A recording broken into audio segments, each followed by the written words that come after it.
Assalamualaikum warahmatullahi wabarakatuh. Pertemuan perkuliahan pengolahan hasil hutan non-kayu secara daring kali ini, kita akan membahas mengenai kelompok hasil hutan bukan kayu yang berupa minyak sirih. Adapun tema kali ini adalah tumbuhan aromatik dan pengolahan minyak sirih.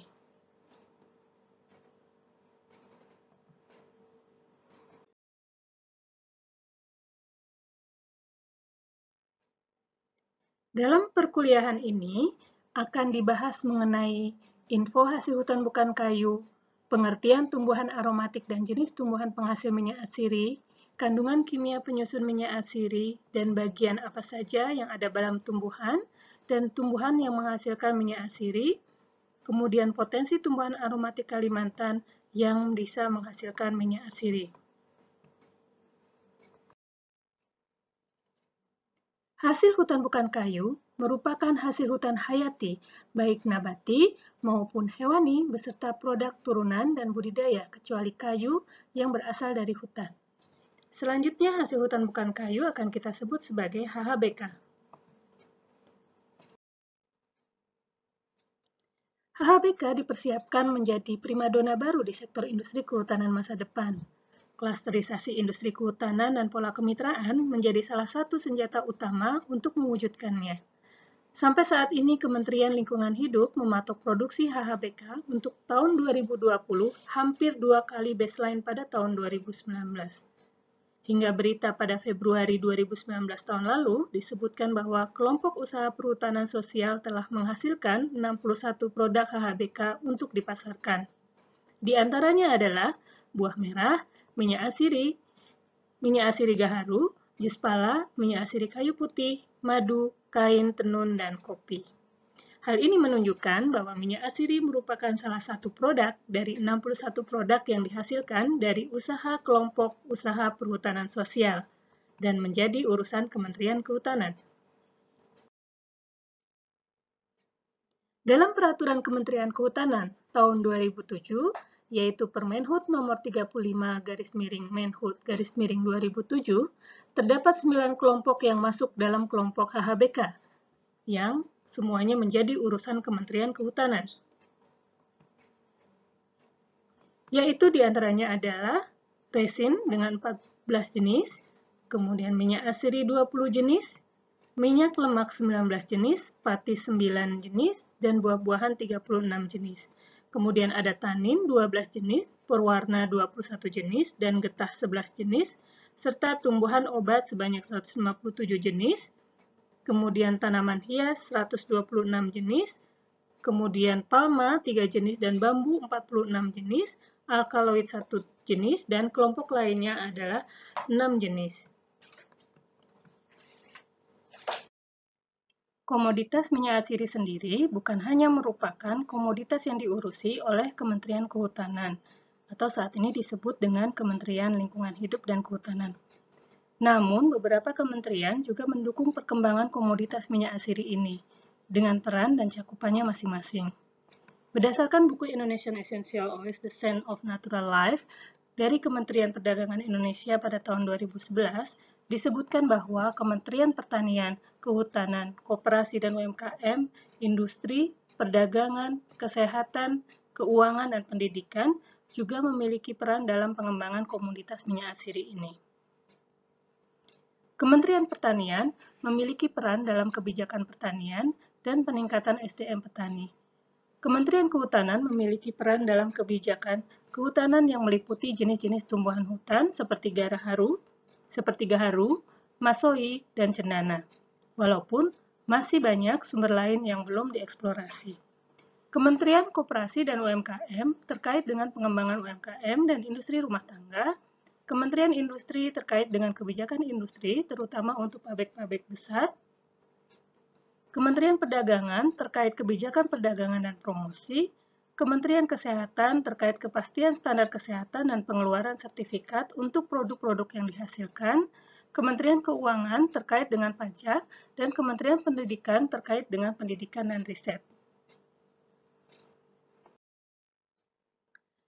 Dapat kita lihat pada slide berikut terkait dengan kegiatan-kegiatan dari berbagai kementerian yang telah disebutkan sebelumnya, yaitu dalam forum group discussion yang dilakukan oleh Kementerian Ristekdikti, disampaikan bahwa perlu dilakukan pemetaan potensi dan koordinasi para stakeholder dalam pengembangan minyak asiri secara nasional. Hal ini menunjukkan bahwa optimalisasi HHBK, khususnya minyak asiri, dan produk turunannya perlu dioptimalkan dalam rangka optimalisasi lahan dan diversifikasi usaha untuk meningkatkan kesejahteraan masyarakat, baik di dalam maupun di sekitar hutan.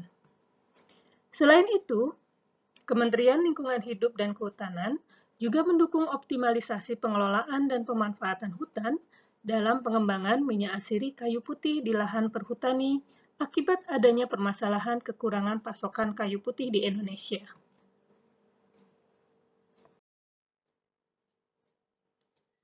Dalam memacu ekspor minyak asiri, Kementerian Perdagangan bekerjasama dengan Pusat Promosi Impor Negara Berkembang dari Belanda dalam mengadakan program bimbingan ekspor produk berbahan alami ke negara-negara Eropa. Pada akhirnya, dapat disimpulkan bahwa HHBK merupakan salah satu sumber ekonomi baru dan tentunya hal ini didukung oleh Presiden Republik Indonesia.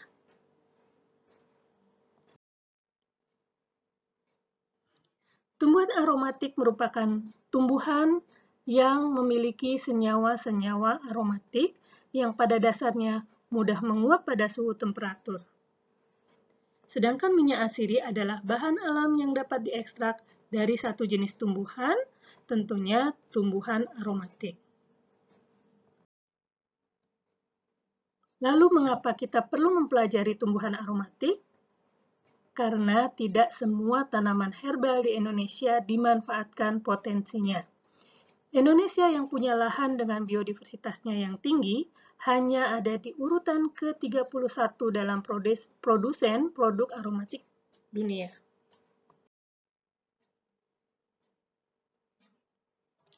Tumbuhan aromatik sendiri juga merupakan tumbuhan yang menghasilkan bau wangi-wangian atau aroma dan dapat menghasilkan produk yang memiliki nilai ekonomi yang tinggi. Cita rasa dan aroma khas yang ditimbulkan oleh tumbuhan biasanya berasal dari kandungan minyak asiri atau oleoresin. Minyak asiri bersifat menguap, memiliki aroma hidrofobia atau tidak suka air, dan memiliki senyawa yang sangat pekat. Adapun kelompok-kelompok senyawa tersebut dapat merupakan kelompok alkohol, ester, fenol, lakton, keton, eter, terpen, hidrokarbon, asam, dan aldehida. Dari kelompok alkohol, contohnya adalah mentol, borneo, terpineol, dan graniol. Dalam kelompok ester, ada benzoik, asetik, salisiklik, sinamik, dan juga kelompok asam ester. Selanjutnya eugenol, karvakol, dan timol merupakan senyawa yang masuk dalam kelompok fenol, sedangkan kumarin masuk dalam kelompok lakton. Dalam kelompok keton, ada senyawa-senyawa seperti menton, karfon, dan kampor. Sineol, safrol, anetol masuk dalam kelompok eter. Sedangkan kampen, limonen, dan pinen adalah senyawa-senyawa yang masuk dalam kelompok terpen. Pada kelompok hidrokarbon terdapat simen dan stiren. Sedangkan untuk kelompok asam terdapat benzoik, sinamik, dan miristik. Selanjutnya ada benzaldehid, sinamaldehid, dan vanilin yang termasuk di dalam kelompok aldehida. FAO mengeluarkan daftar minyak asiri yang didapat dari hutan yang ditanam maupun yang tumbuh liar. Ada sekitar 26 jenis tumbuhan yang disebutkan dan ada beberapa di antaranya yang berasal dari Indonesia. Mari kita lihat, ada beberapa tumbuhan yang memang asalnya berasal dari Indonesia, yaitu citronella atau dengan nama lain Cymbopogon, kemudian ada nutmeg, yaitu pala, atau disebut dengan Myristica fragrans, kemudian ada patchouli, dengan nama latin Pogostemon cablin, kemudian ada sandalwood, atau Santalum album, selanjutnya ada vetiver, dengan nama latin Vetiveria zizanioides. Dan juga ada ylang-ylang, yang merupakan tanaman yang sering disebut dengan kenanga dengan nama latin Cananga odorata. Berdasarkan pustaka, ada sekitar 39 jenis minyak asiri yang ada di Indonesia. Sangat banyak sekali ya, dan manfaatnya juga sangat banyak. Dan manfaatnya dapat digunakan dari sisi industri farmasi, kosmetik, parfum, perasa, dan sebagai bahan obat. Selanjutnya, minyak asiri juga masuk di dalam Permenhub nomor P35-Menhub-2007. Ada sekitar 20 jenis, yaitu akar wangi, cantigi, cendana, cendana semut, eukaliptus, gaharu, kamper, kayu manis, kayu putih, kembang mas, kenanga, keruing, kilemo, lawang, masohi, pakanangi, sintok, trawas atau kerangian, tusam, dan ylang-ylang. Tidak semua tumbuhan dapat menghasilkan minyak asiri. Namun, minyak asiri dapat dihasilkan dari bagian pada tumbuhan, seperti kulit, kayu, akar, gam atau eksudat, biji, buah, umbi, bunga, daun, batang, dan daun. Pada kelompok kulit, kita dapat memberikan contoh, yaitu kayu manis. Untuk kayu, ada kayu cendana dan gaharu. Untuk bagian akar, komoditas akar wangi merupakan salah satu contohnya. Untuk gam dan eksudat, ada balsam peru, stirak, dan mir. Pada kelompok biji, seledri dan anggur dapat dimanfaatkan dan diolah menjadi minyak asiri. Buah pala dan lemon tentunya digunakan sebagai minyak asiri. Selanjutnya, umbi-umbian yang terkategori sebagai jahe-jahean, seperti jahe dan kunyit, juga dapat diproses untuk menjadi minyak asiri. Pada bagian bunga, kenanga, melati, dan cengkeh merupakan contoh minyak asiri yang dihasilkan dari bunga. Sedangkan untuk daun, ada kemangi dan serai. Untuk batang dan daun yang menghasilkan minyak asiri, contohnya adalah nilam. Jenis-jenis senyawa yang ada di dalam minyak asiri dapat menunjukkan manfaat dan khasiatnya. Sebagai contoh pada slide ini adalah avapinen pada tumbuhan pinus memiliki kemampuan sebagai antiinflamasi. Sedangkan linalol pada lavender memiliki kemampuan sebagai analgesik, begitu juga beta-karyopylen, migren, dan limonen yang masing-masing memiliki manfaatnya sesuai dengan aktivitasnya. Indonesia memiliki tutupan hutan hujan tropis terluas ketiga di dunia setelah Brasil dan Kongo. Hutan hujan tropis di salah satu sisi merupakan rumah bagi keanekaragaman spesies flora dan fauna yang paling kaya di dunia. Dan disinilah dimungkinkan banyak sumber-sumber baru tumbuhan aromatik penghasil minyak asiri.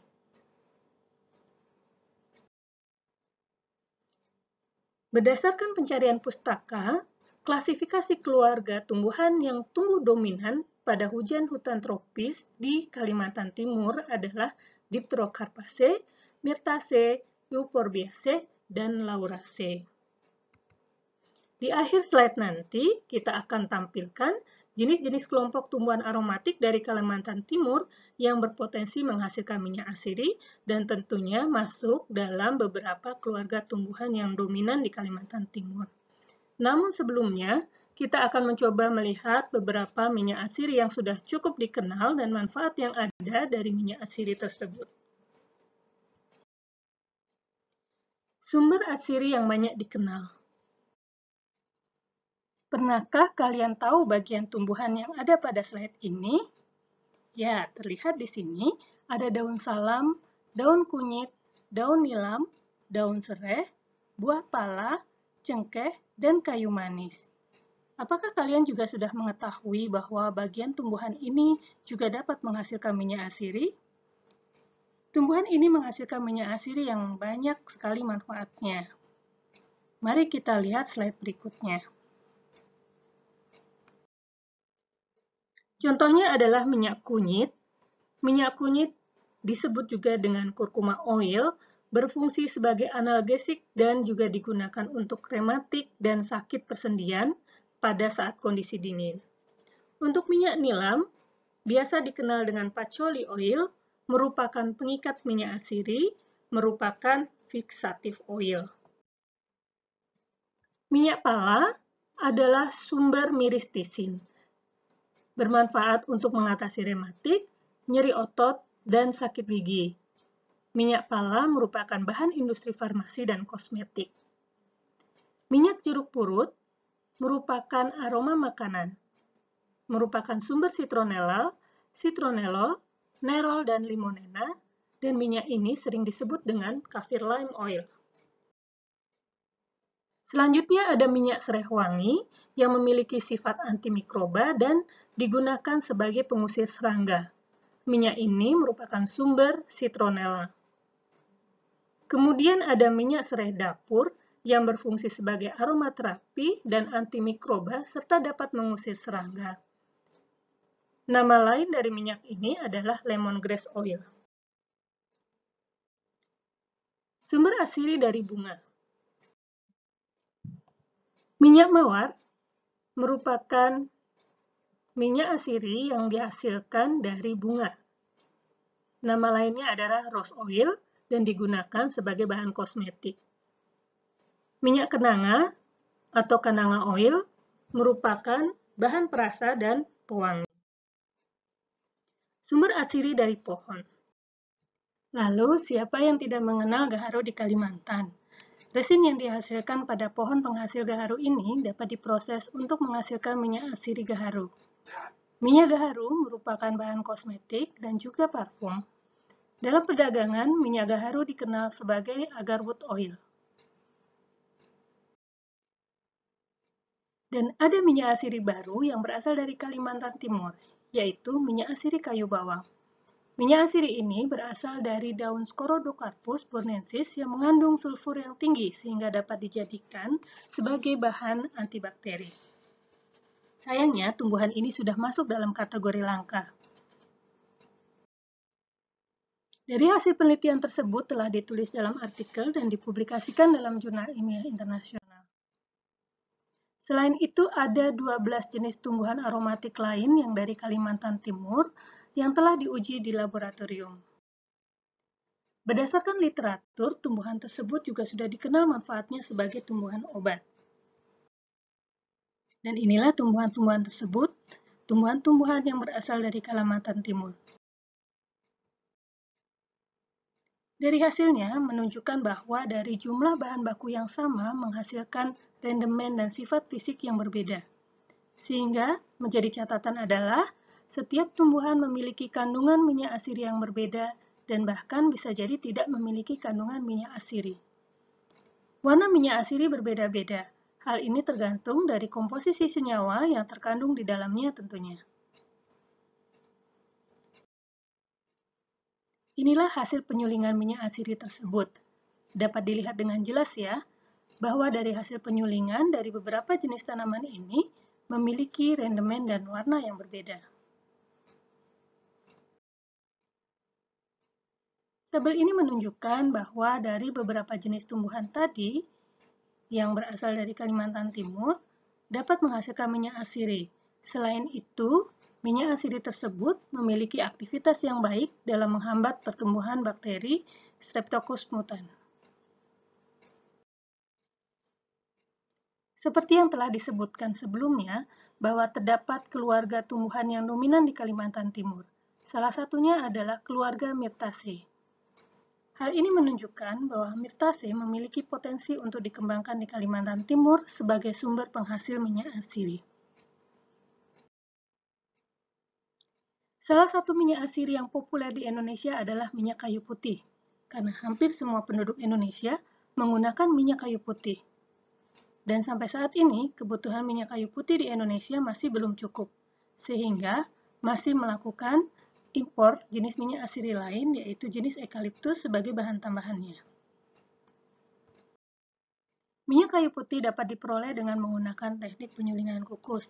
Aromanya yang segar dan mengandung senyawa utama berupa sineol. Telah dilakukan percobaan mengenai hubungan letak daun pada tumbuhan kayu putih yang tumbuh di Tarakan. Hasilnya menunjukkan bahwa rendemen yang dihasilkan dari terubusan memiliki nilai yang lebih tinggi daripada tajuk atas dan tajuk bawah. Sehingga bisa menjadi catatan bahwa teknik pengambilan bahan baku dan juga kondisi tumbuhan dapat mempengaruhi hasil minyak asiri.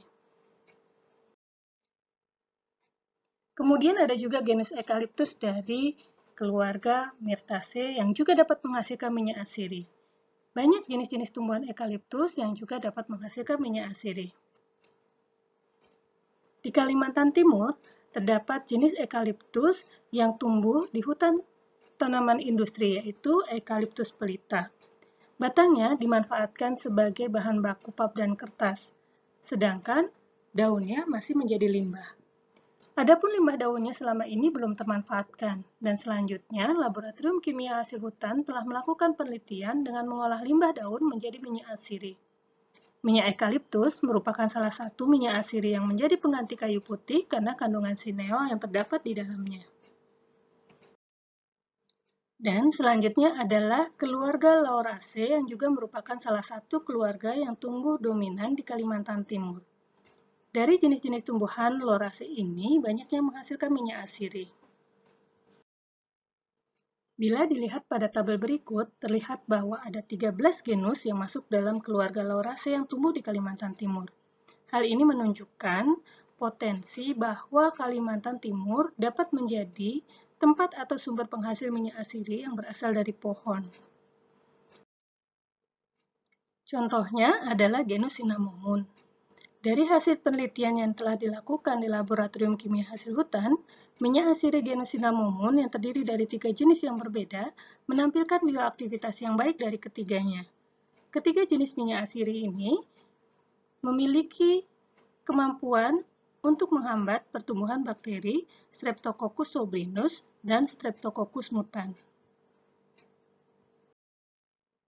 Di dalam perdagangan, minyak cinnamomum atau kayu manis dikenal dengan nama cinnamon oil. Minyak kayu manis dikenal dengan berbagai manfaatnya. Dan untuk harga minyak kayu manis pada tahun 2014 berkisar antara 14 hingga 39 dolar per kilonya. Selanjutnya ada minyak asiri yang bisa diperoleh dari genus Actinodapne, tepatnya jenis Actinodapne macrophylla, di mana minyak asiri ini menghasilkan minyak asiri yang berkemampuan sebagai antimikroba. Demikian perkuliahan kita kali ini. Di pertemuan selanjutnya kita akan membahas mengenai proses pengolahan tumbuhan aromatik menjadi minyak asiri, di mana kita akan membahas mengenai metode pengolahan minyak asiri, persiapan bahan baku, dan tahapan proses pengolahan minyak asiri. Terima kasih. Assalamualaikum warahmatullahi wabarakatuh. Sampai jumpa.